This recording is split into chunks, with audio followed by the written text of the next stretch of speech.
إذا كان عندك دجاج ساير فيهم الخمول والكسل، ما تنتظرش حتى يحب المرضى عليهم ويطيحهم واحد بواحد.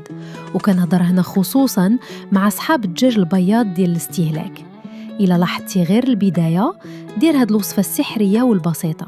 حضر الثوم مع الزيت وخليه ديما واجد عندك، حفظه في مكان مزيان وراه ما كيخسرش. هاد الوصفة علاج في الأيام الأولى ديال الشخير، الدبلان ولا اللي كيقولوا عليه مكوبر. كيفية الاستعمال بالمليليتر.